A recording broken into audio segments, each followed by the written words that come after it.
Hello, people of the internet, and welcome to episode 6 of Fully Endorsed. I am this episode's host, Andres Perez, aka Kaiju Noir, and in my co-pilot seat, it is none other than Dylan McCandless, aka Super DM 64. Hey, everybody. And so for today's episode, we're going to talk about the 2002 documentary Lost in La Mancha, which is a film that documents the sort of trials and tribulations and failures of Terry Gilliam's attempt at creating the film The Man Who Killed Don Quixote, which had been his passion project since 1989.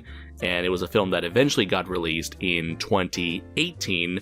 And after having watched the final result, I decided to go back and revisit this documentary and recommend it to Dylan. So I'm very curious as to what Dylan's reaction was, since this was a movie that fascinated me because this was actually one of the movies I watched.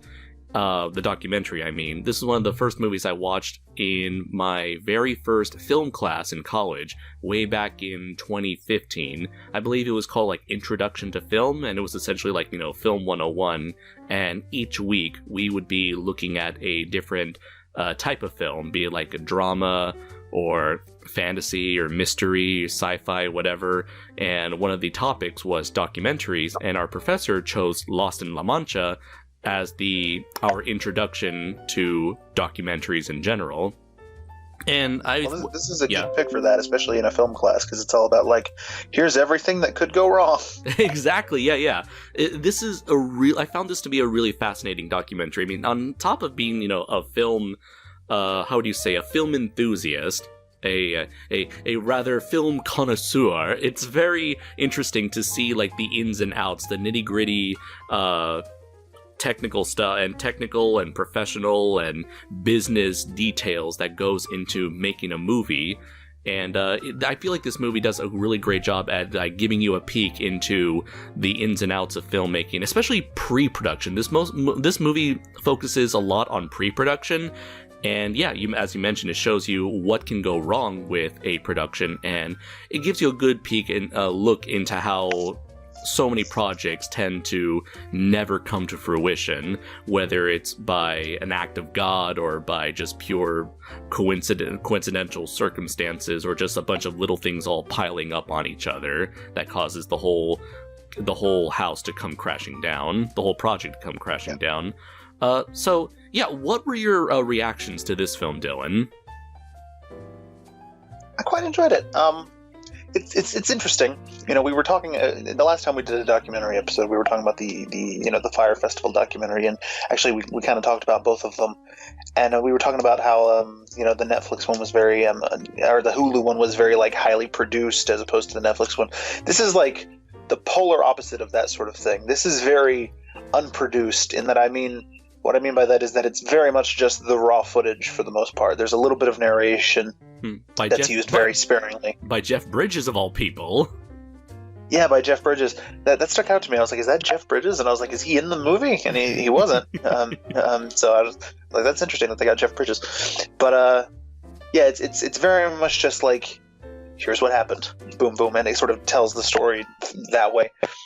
Yeah. Because, again, the Jeff Bridges narration is very minimal, sparing. He's not in it very much at all. But it was really interesting, to just watch them. I'm someone who watches a lot of, like, behind the scenes, like how they made this movie and how they made that movie, and it's especially shoots that were sort of bad, like really hellish productions, like all the trouble they had in Tunisia on the original Star Wars. Those are always really fascinating stories, but this might be the only one that I can think of where they never actually finished the movie. Yeah, that is true. They just kind of had to give up. Yeah, and, like, the thing is, like, had you not known what happened to the the 2000s version of The Man Who Killed Don Quixote, like, for me, I didn't know what The Man Who Killed Don Quixote was, so it's like, in the back of my mind, I was rooting for poor Terry to make his passion project, his dream come true, and it was very hard. It was like heartbreaking to see him just seeing this like sad, defeated man by the end. And they give a little bit of like hopefulness, saying that he will eventually get the project started. But boy, did it took another 17 years, man.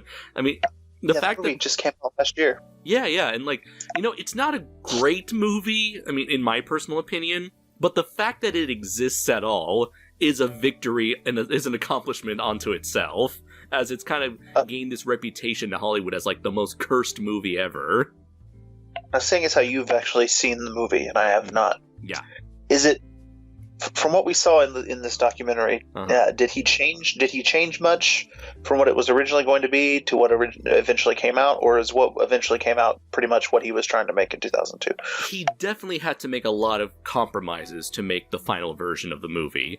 So the original 2000s version of The Man Who Killed Don Quixote, it was about, let's see, I know I wrote down the project here. Okay, yeah, so it stars Johnny. It would have starred Johnny Depp as Toby Grassini, and he played a modern-day advertising executive who somehow travels back in time to the 17th century, where he meets none other than Don Quixote de la Mancha, and Don Quixote mistakes him for his like sort of right-hand man, Sancho Panza.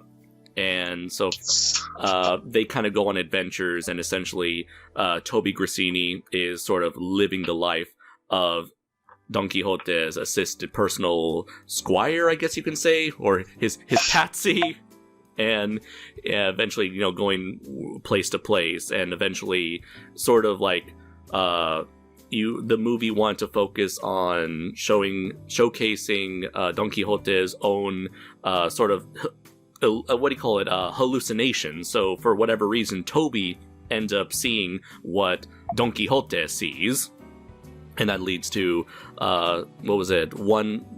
two moments in particular that the documentary goes over, where they come across a bunch of real giants that, like just like from the classic part of the story where Don Quixote fights a windmill, and another part where he's fighting these soldiers, and for whatever reason, the soldiers become life-size puppets on strings, marionette puppets.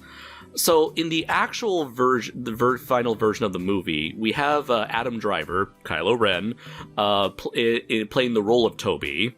And Toby is not an advertising executive, but rather he is a filmmaker filming his own version of Don Quixote, coincidentally called The Man Who Killed Don Quixote. So it's like Terry Gilliam put a real meta spin on his final version of the movie, where instead of being just a businessman who goes back in time and meets Don Quixote, it is a filmmaker trying to make a Don Quixote movie. And the thing is, it's actually a remake of a student film that he made about Don Quixote. And so he decides to go to the same place that he went to back when he shot his student film. He meets the Don Quixote actor from his student film, who has gone crazy and believes he is Don Quixote, and he mistakes him as Sancho Panza, and there they go on a bunch of crazy misadventures, but in like modern day Spain. And over the course of the movie, Adam Driver's version of Toby starts to have his own sorts of hallucinations. And I don't know if I want to spoil the movie, but the way the movie ends, like at first it was really weird and confusing, but having seen this documentary, I now understand what Terry Gilliam was trying to do with the ending of the final version of The Man Who Killed Don Quixote.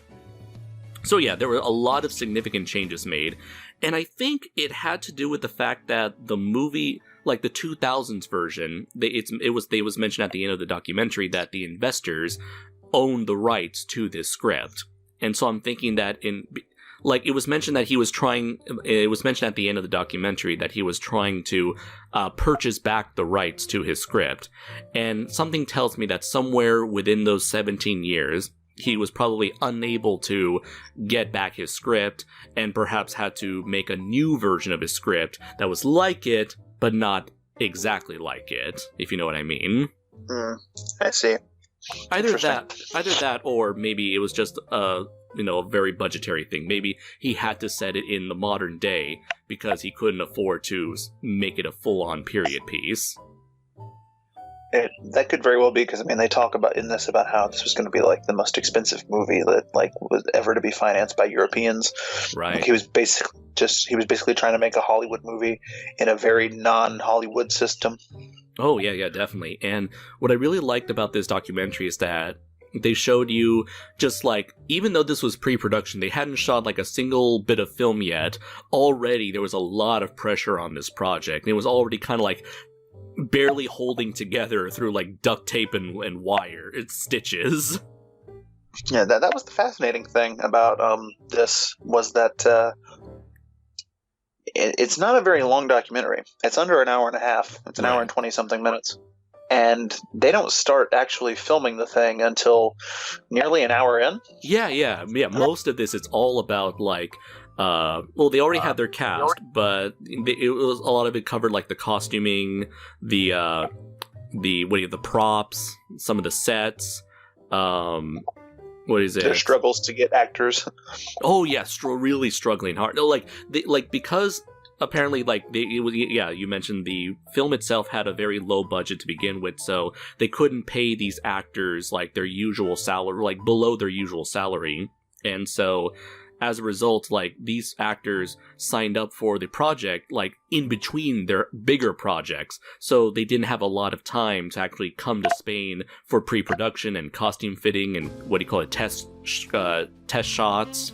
Like, of all the actors, only, like, Jean Rochefort, he was the only one who was able to come to do basic makeup and costume testing.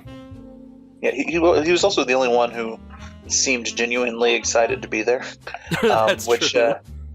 Because Johnny Depp, I don't know. I can't read him whenever he's in this documentary. I don't know if he's like into it or if he's just sort of not really feeling it. I can't read him, but the other guy, the guy who's actually playing Don Quixote, he's really seems to be enjoying what they're doing, which is sad because he winds up having to leave the production very early on. Right. I mean, that should tell you. That should show you just how short the production on this was. That it's an hour and a half documentary, and they don't start filming until like the 45-minute mark, or something like that. And they only had like technically like 6 days of shooting, but you would really make it up to like 3 days. Really, like half the time of their shooting schedule was just them waiting for shit to go right, which it doesn't. Right. Sadly enough. Do you think that you should perhaps, in case anyone listening is unfamiliar, give a brief overview of what Don Quixote is? Sure, yes. So Don Quixote was a novel, way back in, I believe, the 17th century. It was called The Ingenious Gentleman, Don Quixote of La Mancha. And here we go. It was published in 2 parts, one in 1605 and the other in 1615. And it was about an old man who loved to read stories about knights in shining armor. He loved the romantic portrayals of like chivalry and saving fair maidens. And being an senile old man, he whips together a bunch of old rusty armor that he had in his collection and decides to adopt the identity of Don Quixote, as his real name turned out to be Alonso Quijano. And so, as Don Quixote, he goes out to save people and go on chivalric deeds, and adopts an assistant in the form of Sancho Panza. And essentially, he goes from place to place, meeting different people, and really causing more trouble causing more harm than good. That's essentially like the basic premise of Don Quixote, and the most iconic part of the novel or the story is that he mistakes a bunch of windmills for giants swinging their arms around, and he attacks one of the windmills and gets knocked over. And that's one of the scenes that's shown at the beginning of near the beginning of the movie, where you see Terry Gilliam. He's making all these storyboards for his movie, and he's trying to do like a sort of like an audio slideshow version of that sequence. And funny enough, at the very beginning of The Man Who Killed Don Quixote, the 2018 version, it starts off with that scene. And also, interestingly enough, the new actor who plays Don Quixote, not the one that Adam Driver follows around in the movie, but at the beginning of the movie when he's trying to make a Hollywood remake of his student film, the actor who plays Don Quixote in that scene, he's wearing the same armor that John Rochefort wears in this documentary. Oh, interesting. Yeah. So, so basically, that's Don Quixote in a nutshell. And crazy old man puts on a suit of armor and tries to play hero. You know, it's sort of like a sad dying old man who wants to have one last bit of fame and glory before he eventually, retires and passes away. It's sort of just having, going out in a blaze of glory, essentially. And I guess there is actually one, as far as I know, only one like straight up film version of this story. If anybody listening is into old school lavish Hollywood musicals, you might go check out 1962's Man of La Mancha, which is an adaptation of this story. I remember in Spanish class in high school, I believe I may have seen an adaptation of Don Quixote, but I can't be sure what version it is exactly. It could be Man of La Mancha, perhaps, or I don't know. I don't remember any musicals. I remember watching part of that film in high school as well. Okay. I believe it was in Spanish 2 class. Ah, okay. Maybe that's like that's a thing that everyone knows about, in terms of high school required reading and viewing. So, if anyone wants to... Could be, because, first year Spanish is very much just, here are the words. Second year Spanish is also like, here are some more words, but also, here's some information about the culture. Yeah, exactly. And yeah, if anyone wants to know more about the original Don Quixote novel, I would highly recommend Overly Sarcastic Productions video, doing a humorous summary of the story. And I also recommend their summaries of famous famous stories from both myth and literary tales and myths, especially when it comes to I think their most popular upload has been them summarizing Journey to the West. I would also recommend their Trope Talk series, in which they break down various trope and fiction. Yeah, I really love their recent one on kaiju. Yes. Yeah.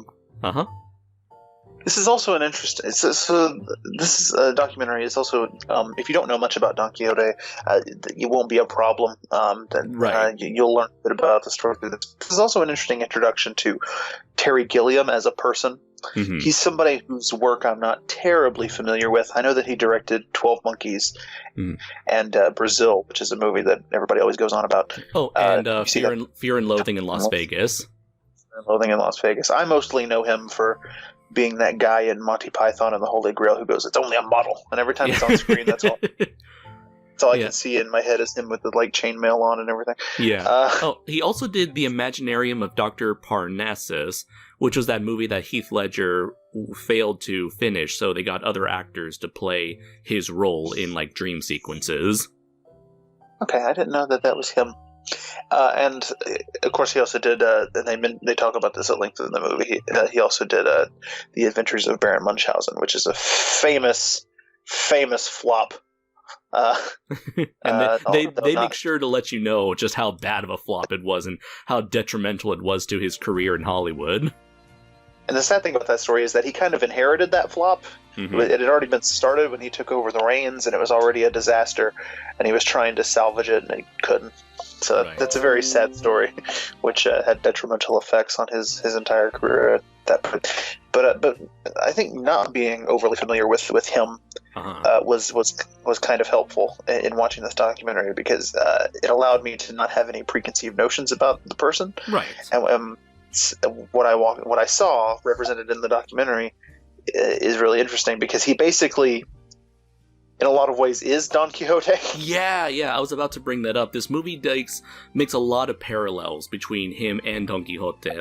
He is the old man with a dream trying to trying to do the impossible and ends up causing more trouble than it's worth, and sort of ending the story on this like sad, bitter old man who is forced to revel in his failures. Right. Again, the most famous song from that 60s musical version is called Dream, the Impossible Dream, which is the meaning that most people seem to take out of Don Quixote, even though it doesn't seem to be what the author had intended. Yeah. On top of that, let's see. Other comparisons would be like he has this, he has this unique vision. He sees things within his own story that the other filmmakers are struggling to understand. They mention that he is a dreamer, he's an idealist, and he's far too ambitious for his own good. He's an older gentleman. I didn't realize how old Terry Gilliam was. Oh yeah, that's but true.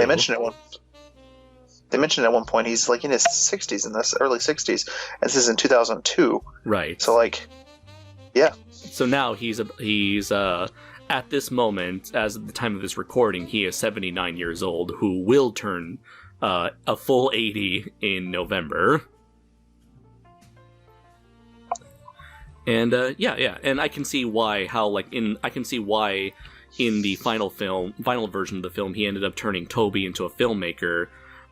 Because in a way he sort of puts himself he kind of turns Toby into sort of like a parallel to him, or what's the word? A surrogate. He turns Toby into a version of him, a person who is trying to make his own version of Don Quixote and ends up causing trouble for other people. Stephen King does this all the time. So many of his characters are writers who write horror stories. Self-insert, that's the thing. That's the word I was looking for. He turned Toby into a self-insert character in the final version. Yeah.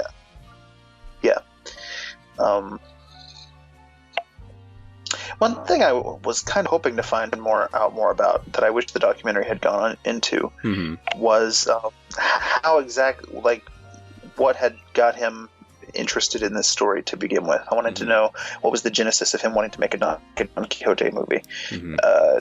Was the book like a childhood favorite? Did he grow up on the 60s musical? Like, what happened? You know? I feel like we got... Oh, sorry, go ahead. They also talk about the failed Orson Welles production, which is something that I had never heard of and would be interested to learn more about. Same here. I wish in that version, I wish, like, maybe I would have loved to have seen, like, Orson Welles play Don Quixote himself. I am Don Quixote. The French. Attack the French. I'll stab at the Frenchman. He stabs the... Avast, a giant. Rosebud. Wrong film, Orson. And I feel like we got a good enough explanation as to why he wanted to make Don Quixote, because I guess he just relates to the character so much, which is very interesting because throughout the original novel itself, you're not really supposed... I guess the original author did not want you to relate to Don Quixote all that much. For all intents and purposes, he was a crazy, dangerous old lunatic. And yet, over the years, people began to romanticize the exploits of Don Quixote so much to where it's like, hey man, or most people are like, hey man, he's just a man with a dream, okay? Just let him have his final moments of glory. And Terry Gilliam definitely... Isn't it fascinating how they took the exact opposite of what the author intended to say? The author's like, this guy is a deranged lunatic, and then a bunch of people are like, yeah, but it's very inspirational. And it's like, what does that say about all of us? I think it's like the original author must have been more of like a realist, and whereas the people who root for the character are idealists. So that is a very much what. Which is very much what Don Quixote is an idealist. Right, and you can definitely tell that Terry himself is, the idealist kind of person, and for all intents and purposes, he seemed like the right kind of person. He mentioned him, the narrator Jeff Bridges mentions how Terry Gilliam loves to deal with movies exploring the minds of his characters, showcasing like elaborate dream sequences, exploring the imaginations of all these different people. And it seemed like he was sort of like he was born to make a Don Quixote movie. And by having a character like Toby sort of be like the audience surrogate, we'd be able to explore the mind of Don Quixote through someone from our, I guess, time period. Right. Which, at first I was confused as to why he introduced this whole device with Johnny Depp. And the more I thought about it, the more I was like, well, I guess it's just supposed to help people who aren't from 17th century Spain, which is a very specific time and place, to relate to what's going on. Right. And so, I can only imagine how amusing it would have been just to see this modern day man just tagging around this crazy pseudo gentleman, and like the very few snippets of scenes that they were able to shoot, you can definitely see the sort of potential this film had. I don't know. I just find it funny just hearing Johnny Depp shout "fuck you" to Don Quixote. That, and like there are also scenes that I was like, I wonder what the context of this was. Like one of the scenes that we spend the most time watching them shoot is Johnny Depp wrestling with a fish, and I don't know why or how. You want to fuck with me, fucker? Yeah. I'm assuming maybe this was the moment where he initially traveled back in time, and maybe he fell into a magical spring. Maybe, I don't know. It's but he's already wearing like a cape and shit, so you get the sense that he's already been in the 17th century for a while when he's wrestling with that fish. Yeah. Maybe he's supposed to fall in there. I don't know, because there's the horse is right there, and the horse is completely dry, so it's not like he like dove into the lake with his horse, or maybe he was riding the horse and the horse stopped, and that caused him to like fall off his horse and into the lake. Also, was that improv, or did Terry Gilliam actually write the words in the script, "You want to fuck with me, fucker," to a fish? Unfortunately, I'm not familiar enough with his writing to know if he wrote that specifically. Maybe he did. I mean, he says "fuck" quite a lot on set for various reasons. Oh yeah. So let's see. Before we go into like the actual shooting of the movie, I want to go over like the sort of how would you call this? The sort of the sort of obstacles they encountered during the pre-production. I found it interesting how he was really, like, right from the get-go, he was caught between a rock and a hard place, where they established that all the investors, they signed on to this movie, specifically with Terry Gilliam, Johnny Depp, and Jean Rochefort involved. And if any of those three individuals were to drop out of the movie, then the investors would pull all their money out of the project, and the project would need to be refinanced all over again. So those three guys are essential. Those were the three people that got the investors to sign on. And on top of that, they established that they had a very limited amount of time for both the actors and, the filming and the equipment and all that stuff. So it's like everything had to go perfectly. They couldn't waste any time. They couldn't afford to have any delays, and they couldn't afford to just replace actors like halfway through production or in the middle of production. And I found that to be very interesting to have all these limitations because unlike, say, Hollywood, where you would have like Zack Snyder or not so much Zack Snyder, but you would have like Warner Brothers and Disney like wasting millions upon millions of dollars on reshoots and recasting and rehiring directors. You have the exact opposite here, where you can really tell that Terry Gilliam does not have the luxuries that the likes of J.J. Abrams or Zack Snyder has when making movies like Star Wars or Justice League. Right, well, none of the studios were willing to take this project on, probably because of the Baron Munchausen disaster. Right. And so he had basically gone like independent and was getting financed by all these European people and I guess that's why the script was sold to the insurance company, and it was all basically the insurance company was the studio in a weird way. I guess so, yeah. And, that was the thing, the insurance company was, like, constantly on their ass, saying, like, oh, we can afford to pay for this, but we won't pay for that. This is an act of God. This was an act of God, so, yeah, which is bullshit. I hate when insurance companies pull that shit, because you can interpret anything as an act of God, you know?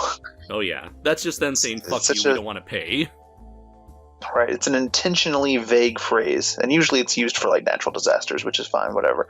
But, like, again, it's vague and very easy to interpret it any way you want, you know. Yeah, so like, our main actor was hit by a car. Sorry, that's an act of God. You know, like, God put that car there. We can't do anything about it. This guy can't sit down correctly. Act of God. I mean, if you believe in that sort of thing, then everything is technically an act of God. So then, what the fuck are they paying for? Right. You know? Let's see. Other problems included the soundstage. Which was very unnerving watching that sequence. Like, it was the only soundstage they can afford, and when they entered the warehouse, they realized that the acoustics were really horrible, as there was a very loud echo, and on top of that, there was just a loud air conditioning system, like, right outside. I understand that he wanted to go to actual Spain for, like, realism and shit, but he probably would have been a lot better off just going to England, because, you know, the Pinewood Studios is there. You know, Europe is all very sort of close together, so the terrain isn't that much different. You could find locations that could work as stand-ins, you know. He would have been better off, I think, going somewhere like that, but he wanted to go to Spain, where it's actually set, which is fine, but they don't have the infrastructure that he needs, right? Especially for such an ambitious project. Yeah, and on top of that, you had John Rochefort, where, you know, God bless his heart, he didn't speak a lick of English before he was casted, so he spent 7 months learning English just for this role, and that is some serious dedication right there, to learn a whole other language for one single part in the movie. This was 2002. Like, there was no Duolingo yet. He had to fucking pay a tutor or something. Yeah, or maybe was at this time, did they have what was it called? Rosetta Stone. Rosetta Stone. Yeah, did they have Rosetta Stone back then? Maybe. But he's an older French gentleman. I don't even know if he has a computer. You know. Yeah. And this is like, this is 2002, so people probably still had those, like, multicolored Mac computers that you'd see in every elementary school. Yeah. Maybe he was like me in the early 2000s, sidled with bad mid-90s computers, you know. Yeah, like, trying to connect to the computer. Yeah. For only having been like 18 years ago, this is a vastly different world that we're talking about. Very true, my friend. Let's see, and as we mentioned before, the actors had tight schedules. Most of them did not come to rehearsals, save for John. And when they did come, Jean himself could not arrive. He missed his flight because he was feeling horrific pain. And I love that moment in the documentary where one of the women who was working with Terry, she just had like a mental breakdown. She's like, "Oh my god, it's in the script, it's in the contract, god damn it! Oh, what, you were feeling pain? We all feel pain, damn it!" Yeah. You know what I found myself wondering? Yeah. The people who were filming this documentary, I wonder what they were setting out to make originally. I have the answer. They were sitting. Was this going to be like a special feature for the DVD or something? Yes, it was. Okay, and then the production failed, and they're like, "Ooh, this is its own thing now." Yeah, exactly. It's like, well, we got to recuperate our money somehow. Yeah, we're gonna make this work. God damn it! They set out to make a featurette and wound up having a feature. That's interesting. Yeah, maybe had they known that this would have been its own feature, its own like separate feature, maybe they would have actually have tried to spruce up their cinematography instead of having this very like sort of candid camera moment like feel to it all. Yeah, so I guess that's one criticism you could lay at the thing potentially, is that if you visually it's not super interesting, but you the intrigue comes from the situation, and the people, and what's happening. But there's no sort of flair to it at all. Right. Again, it's very sort of underproduced, as opposed to that Hulu documentary that I was talking about being sort of slightly overproduced. This is sort of the opposite problem. Right. I think in terms of production, the only moments where they really went all out are the sort of like pseudo pseudo Monty Python-esque animations that went over the basic story of Don Quixote, as well as giving like a slight overview of Terry Gilliam's career in Hollywood. Right. I wonder if Gilliam was involved at all in creating those, because they did do a pretty good job of recreating those sort of things that he used to do on Flying Circus. Mm-hmm. And let's see. One amusing moment that they kind of showed throughout the documentary was them casting, costuming, and eventually test shooting, and eventually showing you the final product of the giant sequence. And the main guy they got for the giant, he seemed like a very cheerful fellow who was just happy to be a part of that. And it was very amusing of them. Like, I love how Terry was so into the rehearsal shots with the giants, he took his own shirt off just to show them how to walk like a giant. At least that guy got to be in a movie, just not the movie he was expecting to be in. Yeah, that's true, yeah. And did you stick by at the end of the credits for this documentary? I'm not sure if I did. Why, was there something after the credits? Yeah, they showed you the final shot, the final produced shot of the three giants coming at the screen with a coming soon text showing up on screen, indicating that, hey, we're not done yet, this film will come out. And no, I don't believe I saw that part. I saw a bit, I believe, late in the documentary where Terry Gilliam was watching that stuff and sort of, laughing. I remember seeing like the one giant who was playing the castanets or whatever. But I don't believe I stuck through the credits for that part. Interesting. Okay. I wasn't expecting the the Marvel sort of post credit treatment. Fucking Nick Fury comes out. I want to talk to you about the La Mancha initiative. And apparently, like, Don Quixote gets Captain America at the very end. Oh yeah. What was it earlier in the movie when they were doing like a test shots or rehearsal shots, and they had a test screening of the test shots of the giants. Terry mentioned that he said you can end the trailer just with this, and it'll be a good enough shot to entice people to want to come see the movie. And so he does just that at the end of his documentary by showing the giants saying coming soon. So it was kind of foreshadowed near the beginning of the documentary, I mean. He said This would be good for a trailer, and he makes the trailer just showing that. What we see of like sort of the puppets and like the sets and the costumes and things that they built looks pretty impressive. Oh yeah, definitely very imaginative and very high. Like the scale of this production would have been enormous. I imagine. Yeah, this could have been the thing. This could have put like Spain on the map, essentially, in terms of like, maybe they could have built like a better studio than the one you guys had. Imagine that, yeah. Because like at the moment, you have movies filmed in Canada, in America, in the UK, but yeah, I don't think there's, I could be wrong, but there doesn't seem to be much activity beyond those three major locations. Oh, I guess Japan, of course, but. I mean, Italy has a long tradition of filmmaking, but I don't know like what their infrastructure is like. Right. So yeah, you're right. Like more, I could have imagined like had this movie like been the thing to show off Spain, could have been the thing that could have attracted more people to shoot on those very locations. Yeah. But unfortunately, as we see in the actual shooting, actual production of the movie, it was like it's like they chose the worst place. It's just like everything goes wrong. Like Turns Go out, ahead. do not film in Spain, apparently. Don't do it. Apparently, it's a real problem.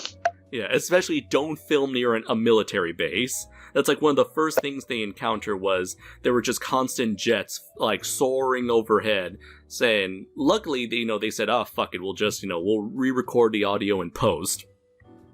But that was just like the first of many problems. And I love how as things got worse and worse, like just to give like Terry an extra middle finger, that you can hear the jets flying over just one more time just to really sink it in. Yeah, and then of course the major disaster is the rain. Yeah. This is often a problem when filming movies outdoors. Sometimes the weather just does not agree with your plans, and they got completely rained out. Like the entire set was turned into a mud ball.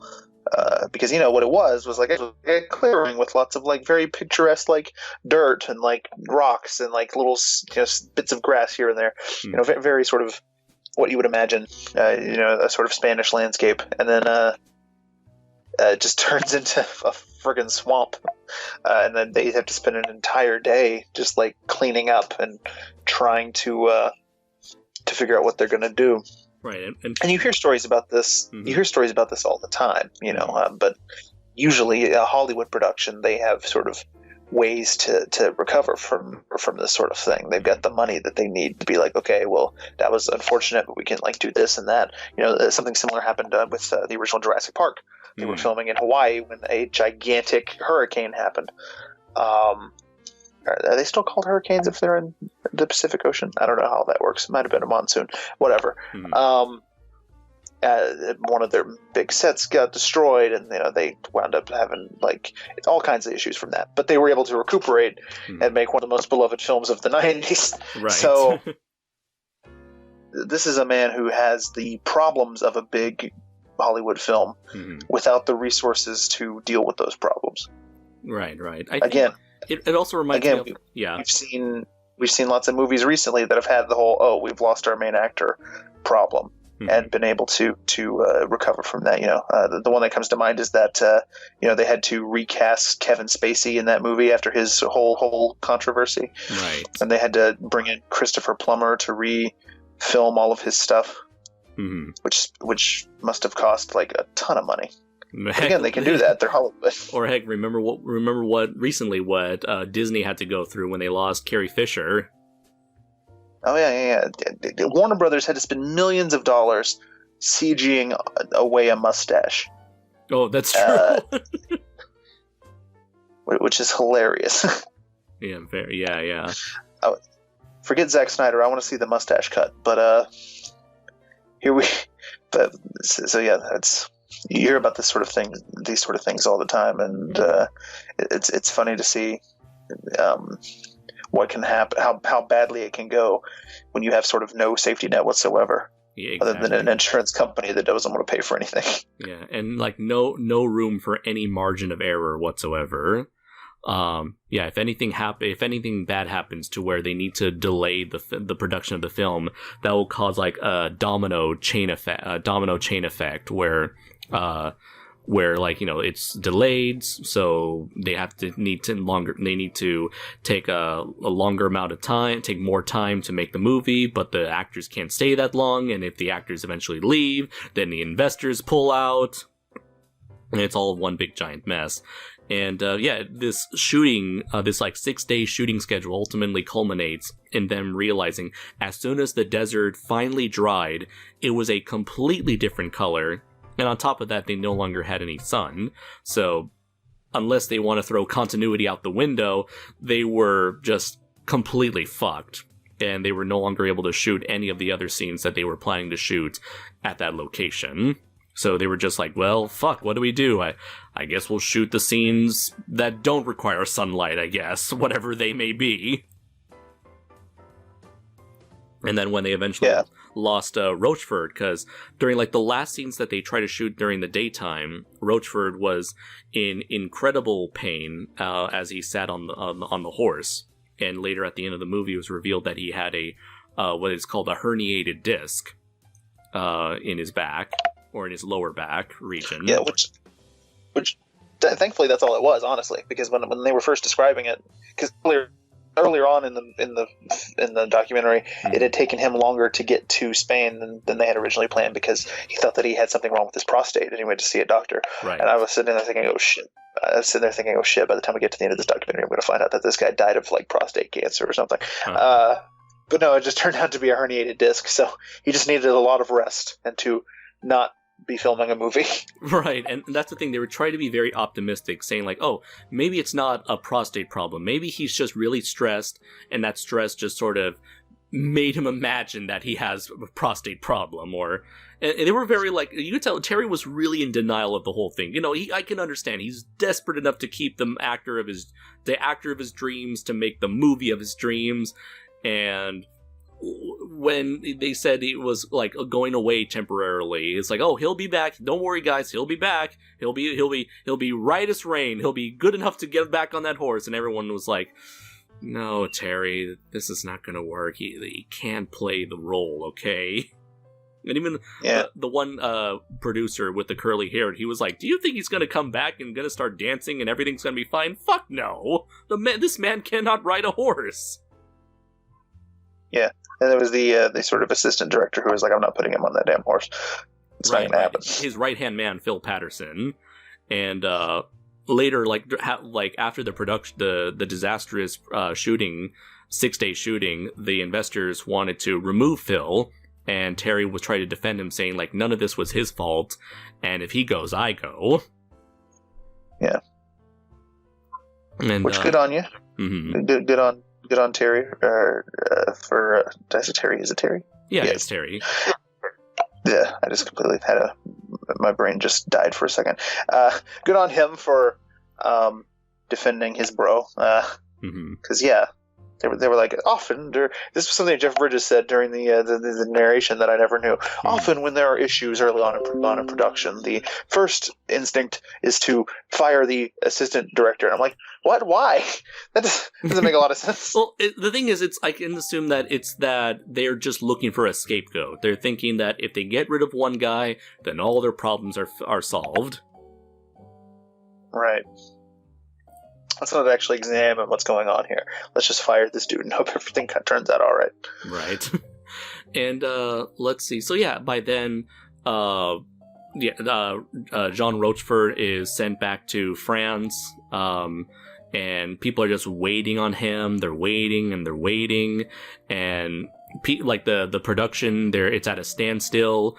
And the insurance agency, is like, we can't afford to help Jean, and it gets to it's not like the production doesn't end in like any sort of spectacular way. It's just people are waiting and waiting. People get more and more disenchanted with the project, and it gets to that point where even Phil Patterson, he's like, listen, man, this is not going to work out.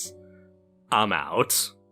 And cut to a couple days later, or a couple weeks, I'm not really sure, and you just have the insurance agency is sort of like just pull the plug on the project indefinitely. And it's really heartbreaking to see them like just store all these beautiful looking costumes and models and props all around back into a warehouse of some kind. Who knows if those props and costumes still exist.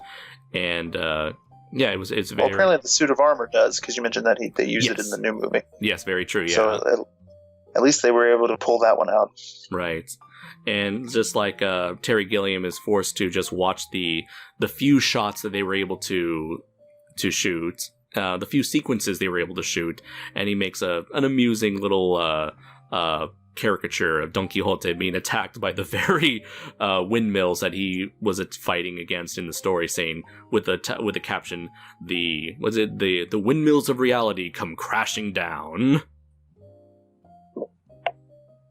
I believe it was the windmills of reality fight back. I think. Yes, yes, that was it. Thank you. Yeah. So it ends not in a blaze of glory, but it just ends on a whimper.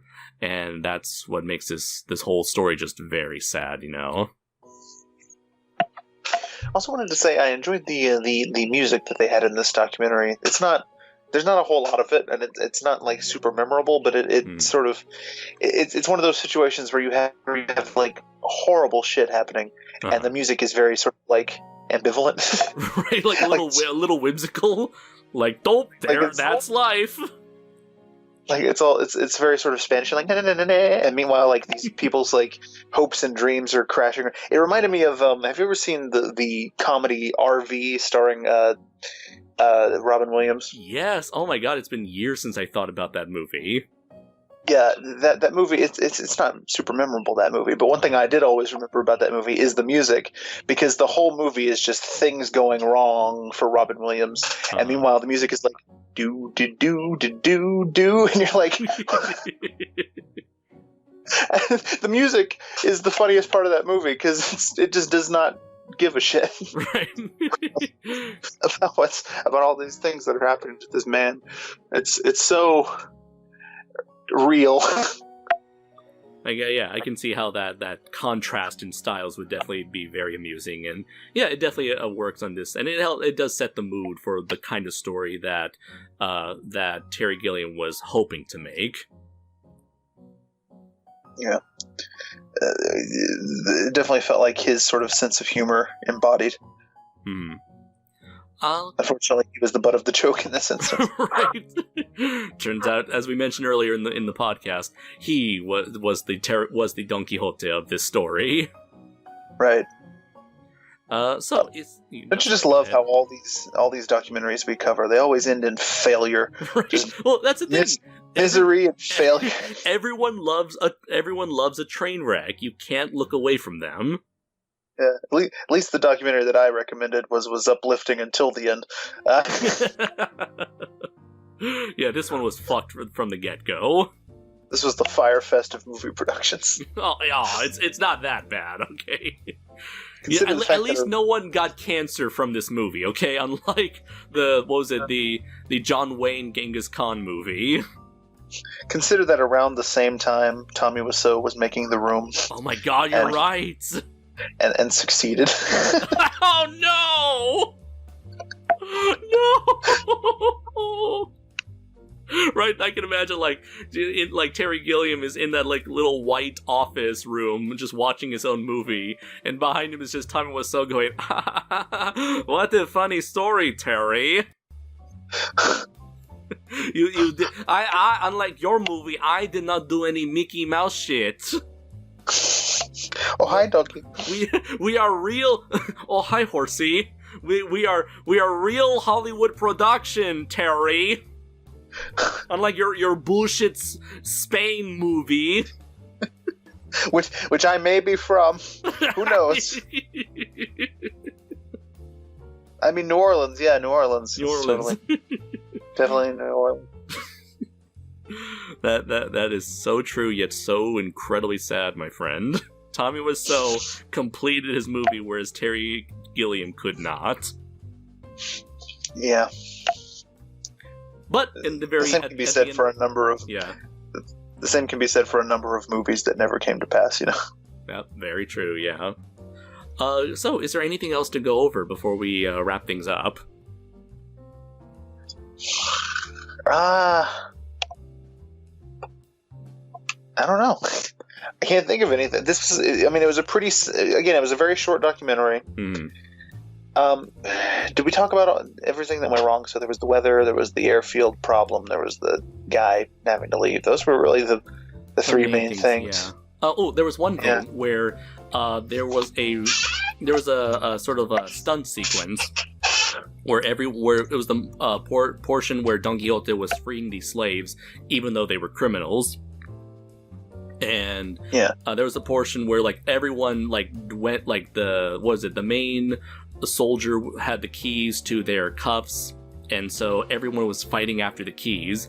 And unfortunately, the pre-production crew was not smart enough to realize they needed to bring these extras to rehearsal.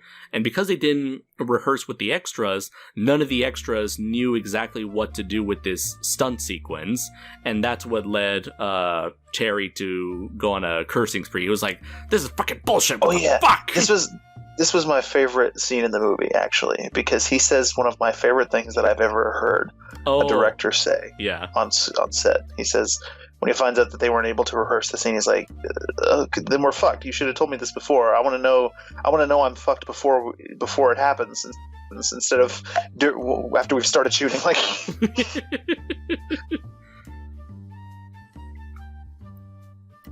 and let's see. Anything else? Yeah, they now rehearse with the extras. Jets flying overhead. Rainstorm. Let's see. They had to wait a whole day for the rain. The color of the desert was different. No sun. And then they kept getting yanked around by Jean Rochefort's doctors because they're waiting for him to come back from France.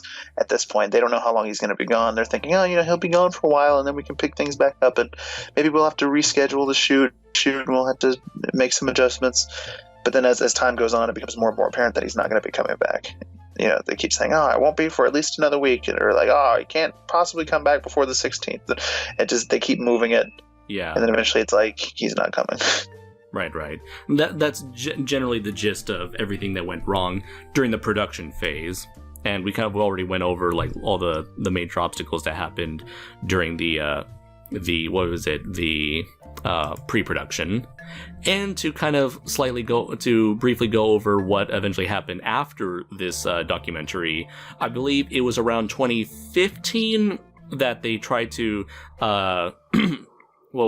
Terry Gilliam tried to make a new version of The Man Who Killed Don Quixote, this time with why am I blanking out on that name? It was the actor who was in he was the villain from V for Vendetta. He was also in Hellboy.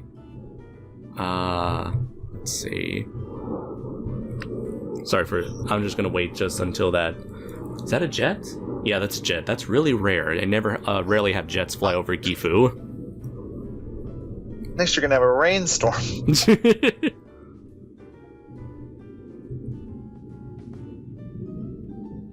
It was John Hurt. I'll mention that after I cut this part out. Fucking war doctor. He's also dead now. Sad. Yeah, I'm gonna get to that. Oh yeah, that's why they had to cancel the. Mm-hmm. You just can't keep a fucking actor. It's the problem with making a movie about an extremely old man. You never know when they're gonna fucking drop dead. Yeah. Okay, here it is. So on Wikipedia, it stated that Gilliam made repeated attempts to relaunch the production between 2003 and 2016, which included Johnny Depp, Ewan McGregor, Jack O'Connell as Toby, and Robert Duvall, Michael Palin, and John Hurt as Quixote. However, all of these attempts ended up being cancelled for various reasons, such as failing to secure funds, Johnny Depp's busy schedule, and eventual loss of interest in the project, and Hurt being diagnosed with cancer that would eventually result in his death. And so it appears that, I believe it was in 2015. 2015 was like the closest to getting off the ground before the final version with Adam Driver.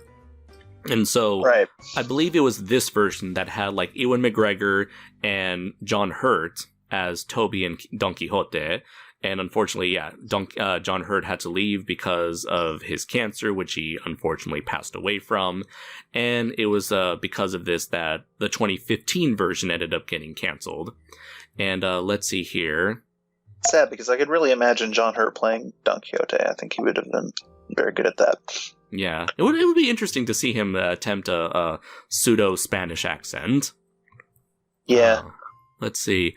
After yet another failed attempt, it was unexpectedly reported in March 2017 that filming had finally started, with Adam Driver, who was confirmed as Toby in 2016 and helped secure funding, and Jonathan Pryce as Quixote. On June 4th, 2017, Gilliam announced that the shooting of the film was complete 17 years after it originally started.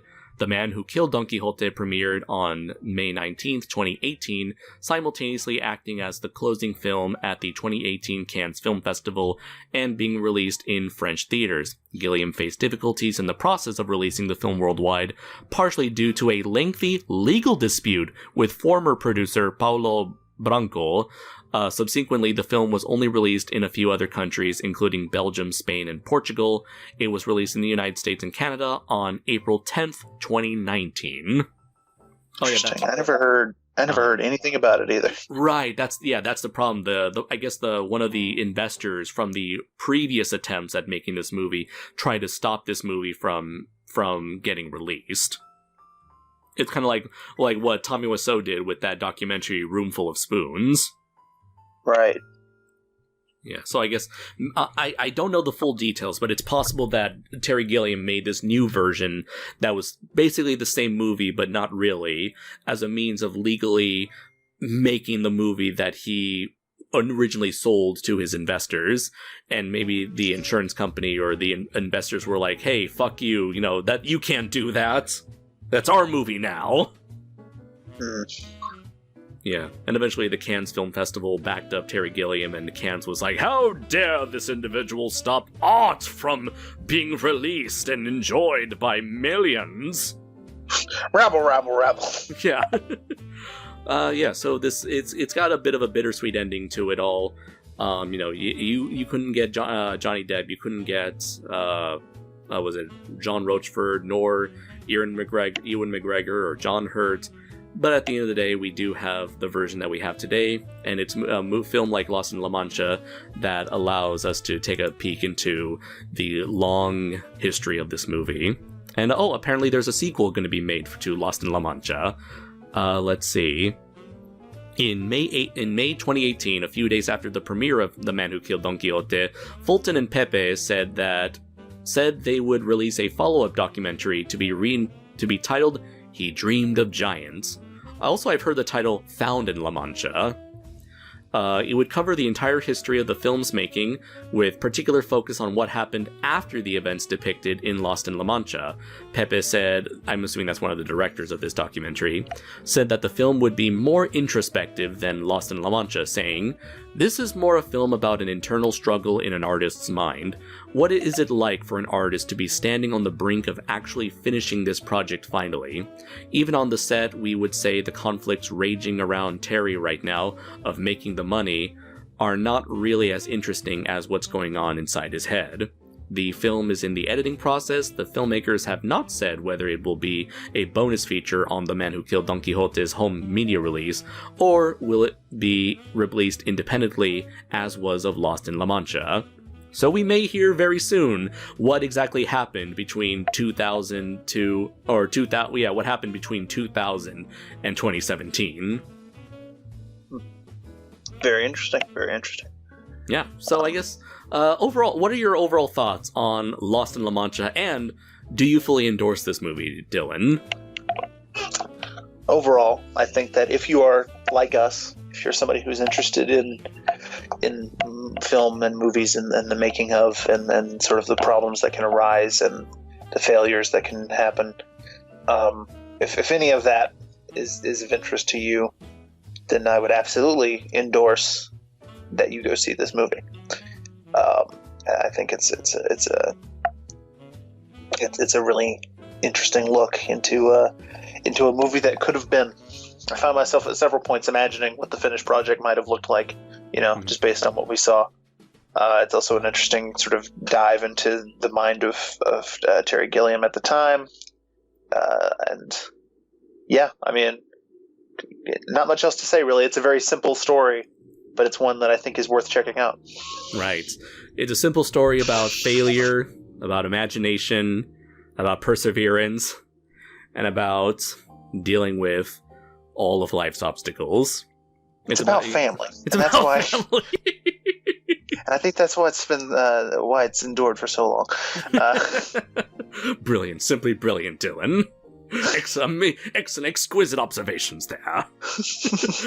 Yeah, and of course, this being my own recommendation, I of course fully endorse this product, and yeah, I greatly thank my professor for introducing me to this film, and I am super happy for Terry Gilliam for finally getting his passion project out there, regardless of the compromises he had to make along the way. And yeah, this is a very interesting retrospective here to show to people who are interested in them bringing their own visions to life as, even myself, who is making an indie comic, would know what it's like to try to go through the obstacles that one faces when trying to get the money, the manpower, the resources to bring a creative project to life.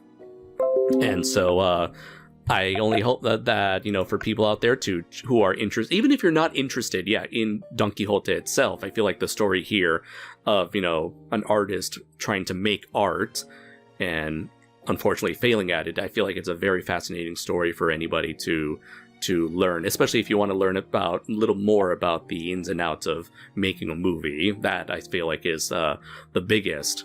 Also, I want to see Johnny Depp curse out a fish. Right, that is true. Yes, exactly. So thank you very much, everybody, for checking out this latest edition of Fully Endorsed. So normally this is part of the episode where I would say what I was endorsing for the next episode, but correct me if I'm wrong, the next episode is supposed to be our guest episode, isn't it? Right, yes. Should we tell them who our guest is? I suppose we probably should. Okay, so we're going to bring our dear friend Bill Wurster, aka Zazubar, on board. Should we also mention what exactly we're going to be talking about? Yeah, do you remember what he endorsed? Because it's slipping my mind at the moment. He